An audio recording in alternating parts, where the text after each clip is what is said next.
नारे हैदरी।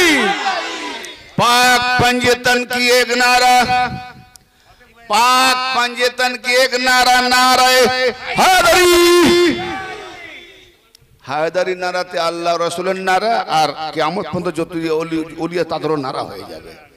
जी কেন हैदरी के मानने वाला बनाने वाला खुद আল্লাহর নবী, আবার हैदरीর পেছনে গোলামি करने वाला যত ওলিয়া তার মান্য কোন কিয়ামত পর সব আলী। তো এক নারাতেই সব। এই নারায়ে हैदरीর ভিতরে পুরো গাছ লুকিয়ে রয়েছে। মুরগি যখন খাও নখ ফেলে দাও, পালক ফেলে দাও, নাড়ি ভুড়ি ফেলে দাও, কিন্তু ওই মুরগিটা তো ডিমের ভেতরে ছিল, তখন তো নাড়ি ভুড়ি পালক ফেলো না, গোটাই খেয়ে নাও। কি ব্যাপার? তখন দেখা যায়নি খেয়ে নাও, যেটা দেখা যাবে ঘৃণা। তো একটু ভেতরে গিয়ে বাচ্চাটা ফোটাও না, দেখতে পাবে আলীর কি ফজিলত আছে। গোটা গোটা খেলে হবে, ফজিলত আছে। तकरीर शुरू एखोनो करिनी आमी। मौला आली पाकेर জামাতি হলো একমাত্র নাজাতকামী জান্নাতি জামাত। এ ছাড়া তুমি কোন দলকে দেখাতে পারবে না। নামাজ পড়ে পড়ে মাথা কালো করে ফেলো।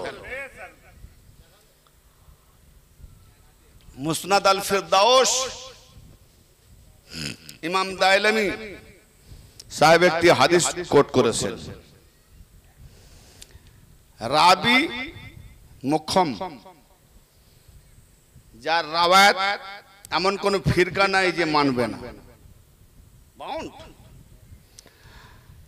আন আব্দুল্লাহ ইবনে আব্বাস রাদিয়াল্লাহু তাআলা আনহুমা, এবং সেই সঙ্গে রায়াত করছেন ইমামে সাজ্জাদ আলাইহিস সালাম, তিনিও রায়াত করছেন লাউ আন্না রাজুলান সাফানা বাইনা রুকনি ওয়াল মাকাম ফাসাল্লা ওয়াসাম সুম্মা লাকিয়াল্লাহু হুয়া মুবগিজু আহলে বাইতে মুহাম্মাদিন দাখালান নার। নবী পাক বলছেন, যদি কোন ব্যক্তি লাউ আন্না রাজুলান সাফানা বাইনা রুকনি ওয়াল মাকাম, মাকামে ইব্রাহিম আর রুকনে ইয়ামিনের মাঝখানে মানে কাবার মধ্যে অনবরত নামাজ পড়ে, দিনে রোজা রাখে আর সবসময় নামাজ পড়ে, আর আহলে বায়াতের মোহাব্বত যদি হৃদয়ে না থাকে, নবী মুহাম্মাদের সুম্মা লাকিয়াল্লাহু ওয়া হুয়া মুবগিজুন লিআহলি বাইতি মুহাম্মাদিন, যদি মুহাম্মাদের আহলে বায়াতের উপরে হিংসা থাকে, বিদ্বেষ থাকে, ঘৃণা থাকে, নফরত থাকে, কিন্তু কাবা চত্বরে মাকামে ইব্রাহিম রুকনে ইয়ামিনের মাঝখানে দাঁড়িয়ে নামাজ পড়ে পড়ে রোজা করে করে মারা যায়, নবী পাক বলছেন আমার আহলে বায়াতের হিংসা বিদ্বেষ যদি থাকে অন্তরে, কোন নেকি কাজে লাগবে না, হিসাব নাই, দাখালান নার, সোজা জাহান্নামে। বাঁচাও নামাজ, বাঁচাও নামাজ রোজা। अरे नबी नामाज लाने वाला, नबी रोजा देने वाला, তিনি আবার বলছেন কেন জি নামাজ রোজাটা রাখবে কোথায়? ও জি রাখবে কোথায়? প্রশ্ন এখানে দাঁড়াচ্ছে। একটু ফিলোসফি দেবো, দর্শন দেবো, নাহলে পরিষ্কার বুঝে আসবে না। নামাজ রোজা করতে করতে কাবা চত্বরে নামাজ রোজা করতে করতে আহলে বায়াতের যদি বুকস থাকে, হিংসা থাকে, নফরত থাকে, ঘৃণা থাকে, না মানে আহলে বায়াত থেকে নামাজকে প্রধানতা দেয়, আহলে বায়াত থেকে রোজাকে প্রধানতা দেয়, নেকিকে প্রধানতা দেয়, তো প্রাধান্যতা দিতে গিয়ে তার মানে আহলে বায়াতের উপরে নফরত, ছোট, নীচ। তুমি নামাজকে প্রাধান্যতা দিচ্ছ, আর তুমি যার কলমা পড়েছো আদমের বেটা কপাল ফাটা, তোমার মাথায় নেই না হাদিস পড়ো নাই? নবী মুস্তাফা সাজদা হালতে, আর আল্লাহ পাক কোরআনে পাকে কি বলছেন? ওয়াসজুদ, সাজদা করো।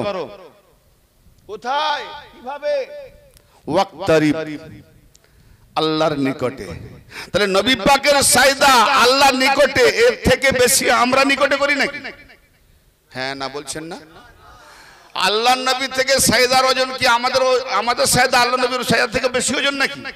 তো তিনি যখন সাজদা করছেন কোরআন মোতাবেক আল্লাহর নিকটেই করছেন, তো আল্লাহর নিকটে সাজদা করছেন, তার মানে আল্লাহকে প্রেজেন্ট দেখছেন, সাজদা করছেন। ইমাম হোসেন আলাইহিস সালাম কাঁধে এসে বসে গেলেন, তাজিয়া মানানে ভালো। আমাকে একজন বলছে যে হুজুর একটা ফতোয়া দেবেন। আমি বলি ফতোয়া ব্যাপারে কোনো সামলাই ফেলো রে বাবা না। তাজিয়া পাক নিয়ে যেতে যেতে একটা দলকে দেখলাম, তারা তাজিয়াটাকে নামিয়ে রাস্তার একটা কিনারে রেখে নামাজ পড়তে দাঁড়িয়ে গেল। আবার নামাজ পড়ে তাজিয়া পাককে নিয়ে চলো। বলতে ওদেরকে গত আগামী বছর থেকে তাজিয়া না মানাতে। তাজিয়া পাকে যদি আদম না জানে ওদেরকে নামাজ পড়তে বলো, তাজিয়া মানাতে। শুনে অবাক, হুজুর কি বলছেন? নামাজ বোঝো? শুধু ওই ওঠা বসার নাম নামাজ? হ্যাঁ, আরে ইমাম পাকের স্মরণে, আহলে বায়তের স্মরণে যতক্ষণ জিকির করবো এটা নামাজ আদায় হয়ে যাচ্ছে। এর থেকে বড় নামাজ নাই। কারণ এদের জন্যই নামাজ, এদেরকে পাবার জন্যই তো নামাজ। যখন পেয়ে গেছি তো ওইখানে মেন যাকে পেয়েছি তাকে থেকে ছোটটাকে ধরবো না বড়টাকে ছাড়বো, বড়টাকে ধরবো ছোট ছাড়বো, তখন নামাজ আমার জন্য ছোট বড়। সেটা কিরকম? সূরা ফাতিহা পড়ে দেখো, সূরা ফাতিহাতেই আছে। তুমি যদি বুঝতে না পারো তো আমার কি দোষ, আমি কি করব? জি, তুমি যেখানে বলছো ইহদিনাস সিরাতাল মুস্তাকিম, সহজ সরল পথে হেদায়েত করো, সিরাতাল মুস্তাকিম হেদায়েত করো, তো সিরাতাল মুস্তাকিম কোনটা? সিরাতাল মুস্তাকিম কোনটা? আল্লাহর রাস্তা।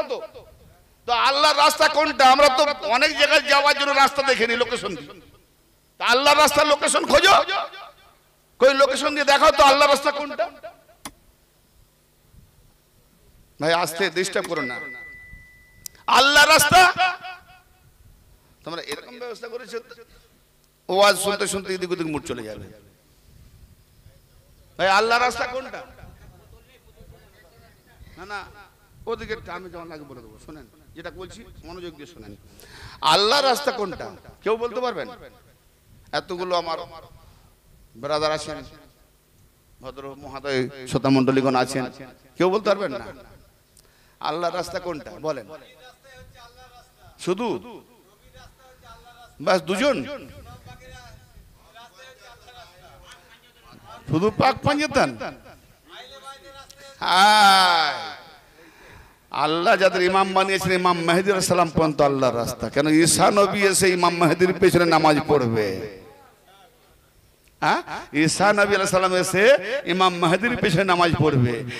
হোসেনের নামে আলাইহিস সালাম বললে রাদিয়াল্লাহু, আবার আলাইহিস সালাম কেন? তো আলাইহিস সালাম কার নামে বলে? নবীদের নামে বলে। তো ঈসা নবীর পরে কি বলবো? আলাইহিস সালাম নামাজ পড়বে কার পিছনে? রাদিয়াল্লাহর পিছনে। তোমার রাদিয়াল্লাহর ওজন বেশি না আলাইহিস সালামের ওজন বেশি? বলো।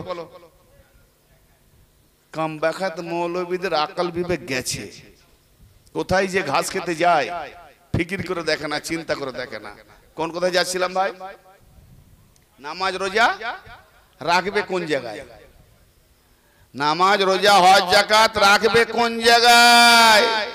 এমন জায়গায় নামাজ রোজা হজ যাকাতের মূল্য বেশি, কিন্তু এমন জায়গায় রেখো না যেন নষ্ট না হয়ে যায়। কি গো, বড় মাছ কিনে এনেছো, একজন ঠিক করে দেন, জায়গা খালি করে দেন। বাচ্চাদেরকে আগে একটু না, যারা একবারে ছোট বাচ্চা সাইডে কোলে করে নিয়ে বসেন, না হলে একটু জায়গা বাড়িয়ে দেন, সাইডে পেপার বিছিয়ে দেন, উপরে জায়গা আছে। জি, মনোযোগ দিচ্ছেন? বলবো ডিস্টার্ব হলে আমি আবার কথা ভুলে যাই, এদিক ওদিক ভোলা মন বেশি। না মাছ, ইলিশ মাছ শখে কিনে এনেছে, বাজারে পেয়ে গেছি ইলিশ মাছ, ওজনটাও বেশি, 2.5 কিলো। কিরকম স্বাদ হবে? এই যেমন 2.5 কিলো পাওয়া মানে বিরাট সৌভাগ্য। 3000 টাকা কিলো বলেছে, টাকা যাক, এরকম মাছ পাবো। নিয়ে এলাম। তা আমার শখের ছেলে আসবে পরশু দিনকে, মাছটা খেয়ে নেবো না রেখে দেবো? কি করে রাখবো? পচে যাবে তো। আচ্ছা আচ্ছা, ফ্রিজে রাখবেন। ফ্রিজে রাখলে টাটকা থাকবে, তাই না? তো নামাজ রোজা যদি ফ্রিজ না বানান, রাখবে কোথায়? সব পচে যাবে। নামাজ রোজা রাখবেন কোথায়?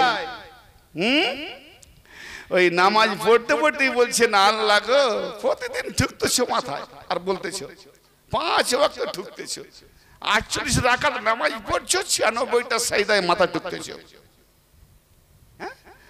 উঠে কি বলছো? ইহদিনাস সিরাতাল মুস্তাকিম, আল্লাহ সহজ সরল পথে হেদায়েত করো, সিরাতে মুস্তাকিম পরিচালিত। আরে সিরাতে মুস্তাকিম কোনটা? লোকেশন দিয়ে দেখেছো? সিরাতে মুস্তাকিম কোনটা? তারপরে রাত পড়ো না, তারপরে তো আসে না, না শেষ হয়ে গেছে সূরা সিরাতাল লাযিনা আনআমতা আলাইহিম, সিরাতাল লাযিনা আনআমতা আলাইহিম। আল্লাহ গো সিরাতে মুস্তাকিমে চালাতে বলেছি, বল না কোনটা? বলো ওইটা তো সিরাতাল লাযিনা, আল্লাহ তাদের পথে চালাও যাদের উপরে তোমার নেয়ামত। আল্লাহ ছাড়া অন্য কারো অনুসরণ করলে শিরক, ঠিক না বেশি? আল্লাহ ছাড়া অন্য গায়রুল্লাহ জিকির করলে শিরক। ওই মোল্লাকে বলো তুমি তো আল্লাহকে মাংলে, আল্লাহকে চাইলে সোজা পথ, এখন আবার তুমি নিজেই কেন বললে আল্লাহ গো আর তোমার পথ নয় তাদের পথ যাদের উপরে তোমার নেয়ামত। সিরাতাল লাযিনা মানে কি? হ্যাঁ, তা আল্লাহকে ছাড়লি কেন আদমের বেটা? চাইলে তো আল্লাহর কাছে ইহদিনাস সিরাতাল মুস্তাকিম। সূরা ফাতিহার জ্ঞান নাই, বড় বড় ফতোয়া। এই জন্য সূরা ফাতিহা লাজিম করে দিয়েছে, কিছু পড়ো না পড়ো সূরা ফাতিহা না পড়লে নামাজ হবে না। কেন করেছে? বারবার পড়ছো তবু আসছে না, মাথায় ঢুকছে না। পাগল মাতাল কিছু বললে সেও একটা বুঝে বলে। কি বলে গো? 9 ফুট 6 ফুট এসে দেখবেন কোন মাতাল গালাগালি দিচ্ছে, পরের মা বাপকে গালাগালি দিচ্ছে। মাতাল কোনোদিন নিজের মা বাপকে গালাগালি দেয় না, শুনেছেন? এক আর মোল্লা এত বড় মাতাল নিজের বান্দাকেও গাল দিচ্ছে, নিজে জাহান্নামে হয়ে যাচ্ছে সূরা ফাতিহা। এর থেকে বড় মাতাল কে আছে? মদ খোর থেকে বড় মাতাল। নিজেই বলছে আল্লাহ সোজা পথে চালাও। আল্লাহ ছাড়া যখন তুমি কারো পথ নেবে না, তা আবার বলছে কোন সিরাতাল লাযিনা আনআমতা আলাইহিম, আল্লাহ ওদের পথে চালাও। কি আল্লাহকে ছেড়ে ফের তাদের পথ কেন? ওরা কারা? ওরা কারা? ওরা কারা? আল্লাহ ওদের পথে চালাও। কাদের পথে? যাদের উপরে নিয়ামত। তারা কারা? আগে বাছো তারা কারা? তুমি বলছো তারা হলো মোদের আমির, মোদের মোল্লা, মোদের মৌলবী। আরে বেকুব, তো নবীও নামাজ পড়েছে, তো তিনিও বলেছেন ইহদিনাস সিরাতাল মুস্তাকিম, আল্লাহ আমাকে সহজ সরল পথে হেদায়েত করো। তার মানে নবী এখনো হেদায়েত হয়নি, হেদায়েত চাইছে। নবীজি নামাজ পড়তেন, নামাজ পড়ে পড়ে পা ফুলিয়ে ফেলতেন, পা ফেটে রস বেরোতো। এরা আবার কোন জামাত নামাজ পড়েনি? নামাজ আমরা পড়িনি কি বললো? নামাজ আমরা পড়া নামাজ তো আছে, তার সঙ্গে আমরা নামাজ কায়েম করি এবং দায়েম করি। সর্বদা নামাজ। কোন নামাজ? নামাজ ফার্সি ভাষা, আরবি সালাত। সালাত মানে আর নামাজ মানে দেখাও তো লোগাত দিয়ে, মানেটা এক দাঁড়ায় কিনা? রোজা মানে উপবাস, সিয়াম মানে সংযমী। সিয়াম রোজা, রোজা রেখেছিস? ফার্সি ভাষায় বলি, আরবি কোরআনে বলছে সিয়াম। সিয়ামের অর্থ সংযমী। রোজা মানে উপবাস, দুটো মানে এক হয়। সংযমী, খাওয়া দাওয়া না করার সাথে সাথে সংযমী হতে হবে। তার মানে পেট ভুকার পানি আর ভাত না খেলে যে রোজা তা নয়। চোখের রোজা, নাকের রোজা, দিলের রোজা, রুহের রোজা। পরে কি চলবে না, বিভিন্ন রকমের কুফরি নেভাগ থেকে বাঁচতে হবে, এইসবের রোজা। সংযমী, সংযমী হও। অতএব কার সঙ্গে? যে তোমার সংযমী মানে কি? তোমার বেহুদাপানা কাজ কাম থেকে এই সেটাকে সংযমী করো, বড় দুষ্টপানা করছে বলে না, সংযমী হওয়া, নিজেকে শুধরে নেওয়া। তো রোজা কি জন্য? নিজেকে শুধরে নেওয়া। কিন্তু এমন শুধরায় যে নামাজের পরে, এই নামাজের আগে ইফতার করতে করতে করতে টেবিল ভর্তি খেয়ে খেয়ে নামাজের মানে সারাদিনে উপোস আর সন্ধ্যাবেলা খায়। এই এক মাসের যে বিস্ফোরক হচ্ছে, ঈদের পরে যেই পেয়েছে মুখ খোলা, এটা খাও সেটা খাও সেটা খাও, খেতে খেতে ডায়রিয়া খুলে গেল। বেশিরভাগ রোজা মাসের পরে, ঈদের পরে দেখি সব বেডে পড়ে আছে রোজাদাররা, চলছে। এর নাম সংযমী, এর নাম সংযমী, এ রোজা। ভাই, দিনকে যেভাবে আমরা বুঝে নিয়েছি আর যেভাবে দেখছি, ইহা সত্য নয়। আর যেটা আমরা দেখতে পাইনি বা বুঝতে পারিনি, ওটাই সত্য, সেটাই আমরা তুলে ধরছি, বলছি ওসিয়া। মিথ্যাটাকে বারবার প্রয়োগ করে করে সত্য বানিয়ে দিয়েছে, আর সত্যটাকে গোপন রেখে দিয়েছে। তা আজকে যে সত্যগুলো তোমরা গোপন রেখেছো, আমি সেগুলোকে প্রকাশ করবো ইনশাআল্লাহ কোরআন ও হাদিসের আলোকে। কিন্তু হাদিসে আমি কম যাব, কোরআন পাক 80 বা 90% কোরআনের উপর দিয়ে আমি যাওয়ার চেষ্টা করব। কারণ হাদিস বেশি বললে কালকে বলবে ও তো সব জালি হাদিস, বানাওয়াট হাদিস। কোরআন বললে কোনো বেহুদার বাচ্চা বলতে পারবে না যে জালি কোরআন, ঠিক না বেটি? বানাওয়াট কোরআন বলতে পারবে না। তাই বলছিলাম যে ওরা কারা, যাদের উপরে নেয়ামত, ওরা কারা? হায় হায়, তাহলে যাদের উপরে আল্লাহ নেয়ামত দিয়েছে ওরা কারা? ওরা কারা? ওরা কারা? ওরা কারা? নবী মুস্তাফা, নবী মুস্তাফা সাজদা হালতে নামাজে ইমাম হোসেন আলাইহিস সালামের সে কাঁধে বসে পড়লেন। আর বাচ্চা নান্না তো প্রাঙ্গণে ছিলেন। কি খেয়াল হলো, নামাজের জামাতের যারা সাইদায় পড়ে আছে, সাইদার মানুষদেরকে চিরে চিরে চিরে গিয়ে নবী পাকের মেহরাবে গিয়ে কাঁধে বসে গেলেন। সাহাবাত নবী পাকের মুখমণ্ডল, মাথা মোবারক কেবলার দিকে, আর ইমাম হোসেন নবী পাকের পুষ্টে বসলেন, সাহাবাদের দিকে মুখ করে বসলেন। তার মানে পেছন, ইমাম হোসেনের পেছনটা কেবলার দিকে, আর সাহাবাদের দিকে মুখ পানা, আর নবী পাকের পেছন পূর্ব মানে কেবলার বিপরীত, কেবলার দিকে। তার মানে নবী পাকের সাহাবারা কে কি করছে, ইমাম হোসেন দেখছেন। উদ্দেশ্যটা কি, যে নামাজ হালতে মোহাব্বতের সঙ্গে যদি কেউ একবার ইমাম হোসেনকে দেখে নেয় তো নিয়ামত পেয়ে গেল, কবুলিয়ত হয়ে গেল। হায়দারি নারে হুসেন। তো নবী মুস্তাফা সাল্লাল্লাহু তাআলা সাল্লাম সাইদা থেকে মাথা উঠাবেন।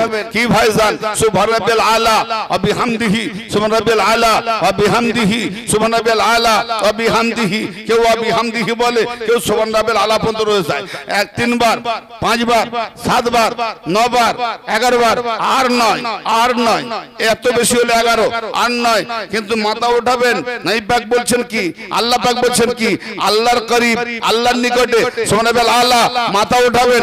আল্লাহ বলছে, হে নবী খবরদার, সাবধান, যতক্ষণ পর্যন্ত হোসেন আপনার পিঠ থেকে, আপনার থেকে না নামছে, মাথা উঠাবেন না। রেড সিগন্যাল, দাঁড়িয়ে যান, নামাজকে দাঁড় করিয়ে দাও। হে নামাজি, নামাজকে দাঁড় করিয়ে দাও। আল্লাহর নামাজ, যে নামাজ দিনের খুঁটি, সেই দিনের খুঁটিকে ফুটতে বলে মাটির দরকার হয়। তাহলে আলী হলো আবু তোরাব, মাটির বাপ, তার যত আওলাদ আছে এরা সব মাটির বুনিয়াদ। অতএব দাঁড়িয়ে যাও, হে মুহাম্মদ, হে হাবিব, নামাজ থেকে মাথা উঠাবে না, সাজদা থেকে মাথা উঠাবেন না যতক্ষণ পর্যন্ত ইমাম হোসেন না নামছে। তো ইমাম হোসেন নামছে না, সুবহানাল্লাহ আলা বলেই যাচ্ছেন 72 বার সুবহানাল্লাহ আলা বলার পরে ইমাম হোসেন নেমে চলে গেলেন, আল্লাহর নবী মাথা উঠালেন। এখন বলো, মুহাম্মদ নবী মুস্তাফার নামাজ থাকলো না গেল? থাকলো। আমার আপনার কাঁধে ছেলে উঠে গেলে যদি নামাজ দাঁড় করে দিয়ে নামাজ বাঁচবে, হবে না? তার মানে কোরআনের উপরে কোরআন পড়লে নামাজ মরে নাকি? হ্যাঁ, তো মোহাম্মদ भी कुरान, जो सवार हुआ वो भी कुरान। जो नमाज मुस्तफा पढ़ते थे, जो नमाज नबी पाक पढ़ছিলেন, সেদা দিছিলেন, ও সেদার ওজন থেকে ইমাম হোসেনের সেদা কারবালাতে আরো ওজন বেশি। জি, ইমাম হোসেনের জন্য যদি নবী মুস্তাফার নামাজকে দাঁড় করাতে হয়, তো ইমাম হোসেনের স্মৃতি ইয়াদগার করার জন্য তাজিয়া পাক নিয়ে যাবে। তুমি ইমাম হোসেনের স্মরণে আছো, তোমার নামাজ হয়নি, তাজিয়াকে রেখে নামাজ পড়বে? আফসোস।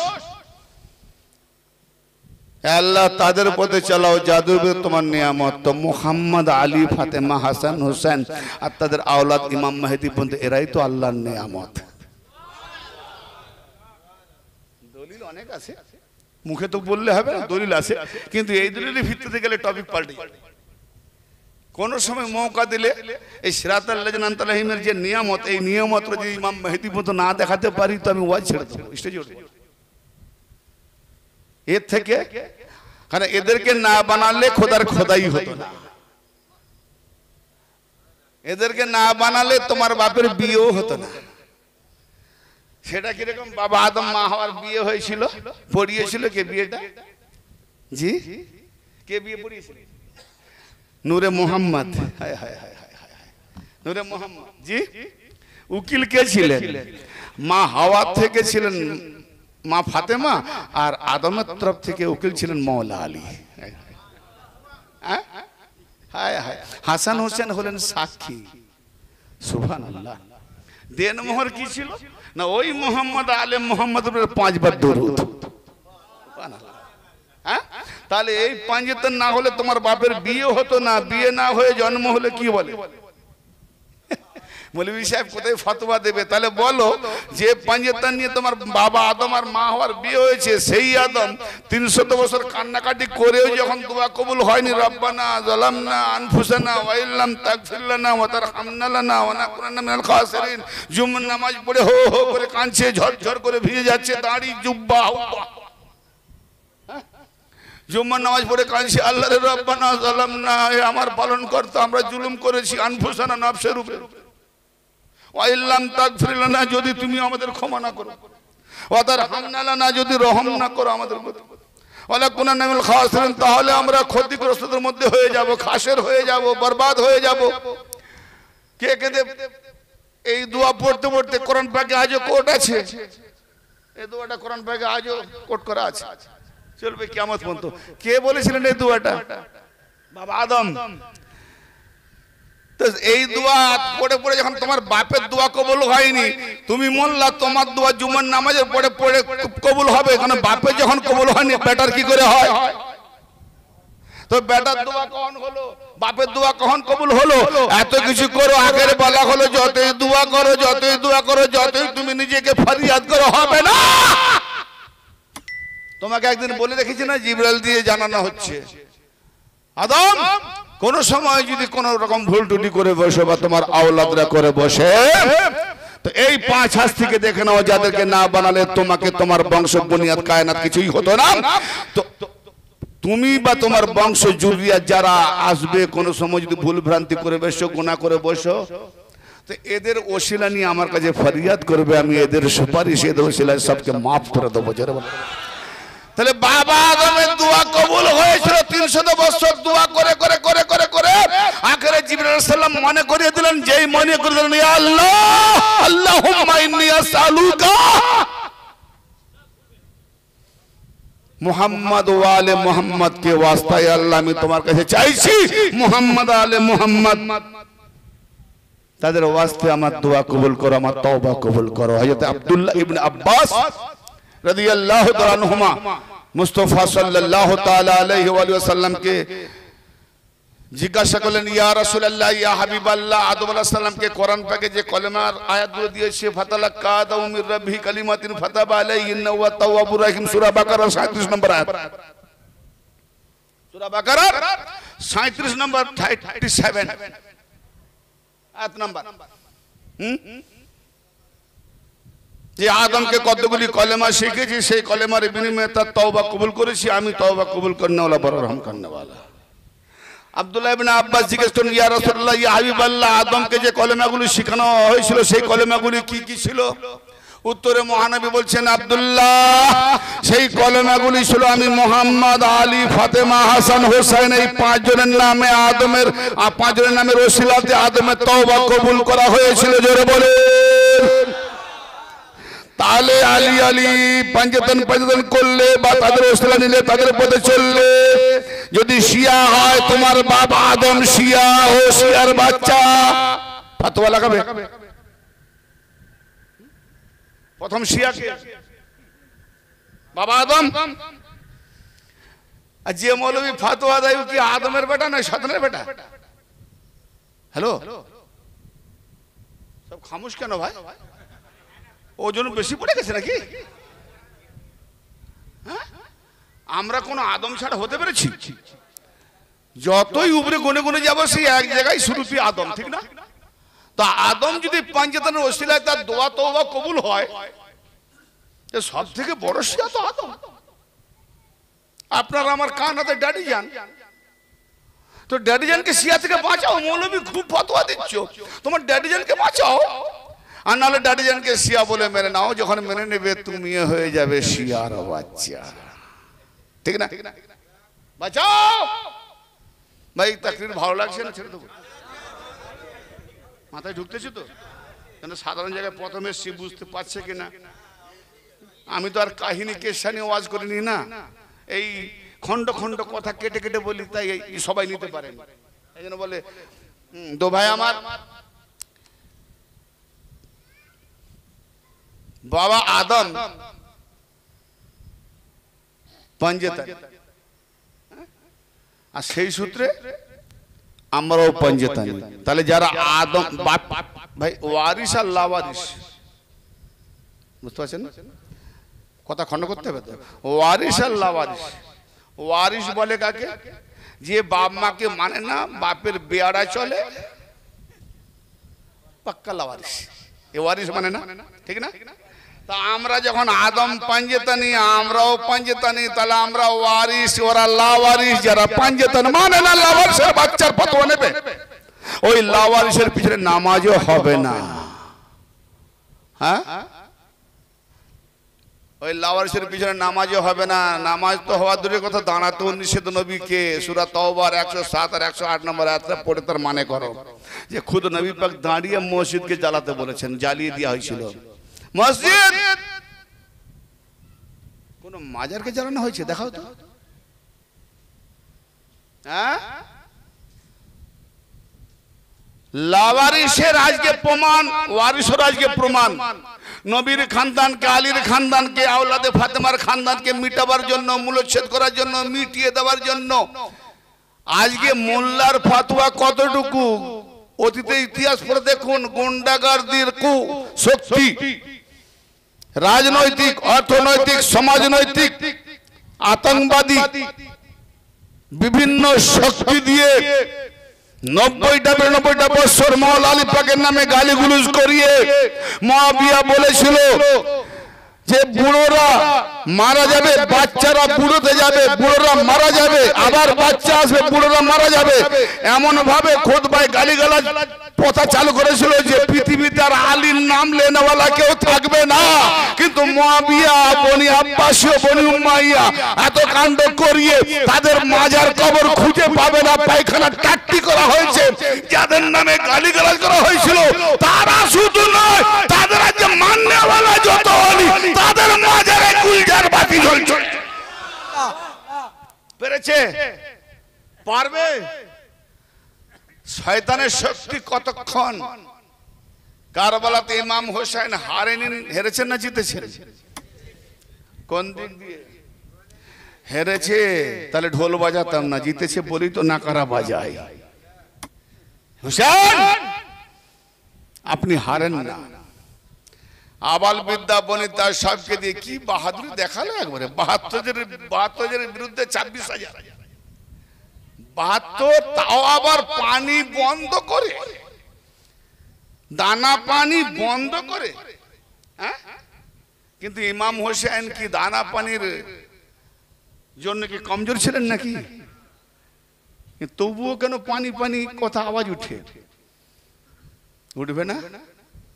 বাহ্যিকে যেটা ঘটছে, এই পানি পানি পানি পানি না করলে আমাদেরও মধ্যে এমন সবর, এমন মকাম, এমন যে কি বলে মাতম, এমন রোনাজারি, এমন ক্রন্দনী, এমন কি বলছি আপনার দর্দ ভরা যে ওয়াকিয়া, এটা যদি না হতো বহু উম্মত দপ্তর থেকে খারিজ হয়ে যেত। কেন? কোন সময় আল্লাহ পাকের এক একটা বান্দার উপরে এরকম নির্মম জুলুম, অত্যাচার, দুঃখ কষ্ট মুসিবত যখন আসবে আর সেই সময় যদি সে সবর করতে করতে ভাবে মওলা হোসেন কারবালায় কি না কষ্ট তোমাদের করেছে, জুলুম করেছে, আমার উপরে এতটুকু হয়েছে, তোমাদের উপরে কত না হয়েছে, তোমরা যখন সয়ে নিয়েছো আমাকে সয়ে নেওয়ার জন্য ক্ষমতা দাও। বাস সে বড় ইমাম হোসেন ইমানওয়ালা হয়ে মরবে। আর যদি ইমাম হোসেন উপরে না হতো, মওলা তোমাদের উপরে এরকম জুলুম হয়নি। কেউ না বলতে পারে হাসরে যে নবীর খানদান যারা হাদি হয়ে এসেছেন তাদের উপরে এরকম জুলুম হয়নি, আল্লাহ আমার উপরে এমন হয়েছে, এরকম ব্যক্তি যেন বলতে পারে না থাকে কিয়ামতে। তার জন্য আওলাদ রাসূলকে কারবালাতে এই নিদারুণ যন্ত্রণা সয়ে দেখিয়ে দিয়েছেন। এই দলিলের উপরে কোনো দলিলই নাই, এই বাইয়ানাত। কেউ বলবে যে ওই কারবালায় যে জুলুম হয়েছে ওর থেকেও বেশি আমি জুলুম পেয়েছি, পারবে? বাপের সামনে ছেলে তড়পাচ্ছে, বাপের কোলের মধ্যে মাত্র 6 মাসের শিশু, 16ই রজব পৃথিবীতে আসা আর 28 রজব থেকে সফর। মদিনা জিন্দেগিটাই পেলেন না, সফরে জিন্দেগি কেটে গেল আলিয়াস করে। হ্যাঁ, একই দলিল। যাদের উপরে দরুদ না পড়লে নামাজ হয় না, সেই কারবালা প্রান্তরকে স্মৃতি কি আজ জাগাতে গেলে তাহলে এই আলী আসগরকে কে শহীদ করলো, এই আলী আসগরের বিরুদ্ধে কে ছিল, এই হোসেনের বিরুদ্ধে কে ছিল, এই আলী আকবরের বিরুদ্ধে কে ছিল? যে আলী আকবরকে হুবহু মুহাম্মাদের মতো দেখতে, যে আলী আকবরকে দেখে হোসেন নানা যেন জিয়ারত করে নিতেন, যে আলী আকবরের সুরত আমার নানা মুস্তাফার সুরত, অতএব আলী আকবর তোমাকে দেখে আমি নানা জিয়ারত করে নিই। জোরে বলেন সুবহানাল্লাহ। তো সেই আলী আকবরের বিরুদ্ধে কে ছিল? অতএব সেই পামরদের নাম আসবে, সেই মালুনদের নাম আসবে, লান্তিদের নাম আসবে, এজিদের নাম আসবে, জিয়াদের নাম আসবে, ইবনে জিয়াদের নাম আসবে, মুয়াবিয়ার নাম আসবে, বনি উমাইয়াদের করতুত আসবে। তো এই মোল্লারা দেখেছে এজিদে তো আমাদের মামাতো ভাই, মুয়াবিয়া তো আমাদের মামু, আমরা উমাইয়ার বংশ খানদানি, অতএব হোসেনি তাজিয়া পাকের উপরে ফতোয়া দিয়ে বন্ধ না করলে আমাদের উপর র্যাঙ্কের মামাতো ভাইয়ের পর্দা ফাঁস হয়ে যাবে, কথা খুলে যাবে, করতুত বেরিয়ে যাবে, কালো দাগ বেরিয়ে যাবে, গন্ডগি ছড়িয়ে যাবে। তাজিয়া মানা কর, তাজিয়া বন্ধ কর, তাজিয়ার ফতোয়া যাতে তাজিয়া বন্ধ, মার্শিয়া গাওতে নেই, কাহিনীও বলতে নেই, তাদের কালো দাগ ঢেকে থাকবে। হ্যাঁ, যারা খুনি তারা চাইবে আমার খুনি, আমি খুনি আসেনি, আমারটা ফাঁসক, সে তো চাপা দেওয়ার চেষ্টা করবে। এই মৌলবীদের উপর র্যাঙ্কের ওয়ারিসরা ওদের পর্দা যাতে ফাঁস না হয়, মুখোশ উন্মোচন না হয়, খুলে না যায়, হ্যাঁ, তাই বহিঃপ্রকাশ না হয়, চেপে রাখো। এই না তাজিয়া কোন দিক দিয়ে নাজাজ করবে? দলিলটা দিক কোন দিক দিয়ে? নকল। এই তাজিয়াকে নাজাজ করলে, তাজিয়াকে নাজাজ করলেন ফরজ নামাজের নকল নফল নামাজ। নফল মানে আল্লাহর হুকুম নাই, রাসূলের হুকুম নাই, নিজের ইচ্ছায় পড়ো। তার নিজের ইচ্ছায় যদি নফল নামাজ জায়েজ হয় তো আমি নিজের ইচ্ছায় ইমাম পাকের তাজিয়াকে স্মরণ করে নিজের ইচ্ছায় তাজিয়ার ওইরকম শ্রুতি বানাবো, তো এটা কেন জায়েজ হবে না? দুম্বাকে অনুসরণ করে পরে ধান চাল খানাওয়ালা গরু কিনে যদি কুরবানি দিলে নকলকে কুরবানি দিলে আসল কুরবানি হয়। কোন দলিল তুমি নাজায়েজ করছো তাজিয়াকে? তাজিয়া মিসলে নামাজ। তাজিয়া হাঁটাবে তো তোমার নামাজ হেঁটে যাবে, তাজিয়া হাঁটাবে তো তোমার কুরবানি হেঁটে যাবে, তাজিয়া হাঁটাবে তো কোরআন হেঁটে যাবে। ভালো করে শোনো, তাজিয়া সম্পর্কে জানো কত? তাজিয়া মানে কি? তাজিয়া বলে কাকে? বাস আধ ঘন্টা আমি তাজিয়ার সম্পর্কে আলোকপাত করবো দলিল দিয়ে, আগে যাবো।